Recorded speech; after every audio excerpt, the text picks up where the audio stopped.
1 spoon பச்சரிசி ஊற வச்சுக்கோங்க. அதுக்கப்புறமா 1 ஸ்பூன் துவரம்பருப்பு ஊற வச்சுக்கோங்க. இது ரெண்டையும் நல்லா அரை மணி நேரம் ஊறினதுக்கப்புறம் ஒரு மிக்ஸி ஜாரில் சேர்த்துக்கோங்க. கொஞ்சமாக தேங்காய் ஆட் பண்ணிக்கோங்க. 1 ஸ்பூன் ஜீரகம் ஆட் பண்ணிக்கோங்க. 1 ஸ்பூன் கொத்தமல்லி ஆட் பண்ணிக்கோங்க. 3 பச்சை மிளகா ஆட் பண்ணிக்கோங்க. கொஞ்சமாக இஞ்சி துண்டு ஆட் பண்ணிக்கோங்க. 4-5 பல் பூண்டு சேர்த்துக்கோங்க. இது எல்லாத்தையும் சேர்த்து நல்லா மைய அரைச்சிருங்க.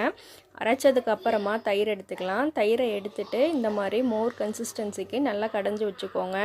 இந்த ரெசிபிக்கு நம்ம தேங்காய் எண்ணெய் யூஸ் பண்ணிக்கலாம். தேங்காய் எண்ணெய் ஆட் பண்ணதுக்கப்புறமா கொஞ்சமாக கடுகு, 4-5 வரமிளகா, சின்ன வெங்காயம், கருவேப்பிலை சேர்த்து நல்லா வதக்கி விடுங்க.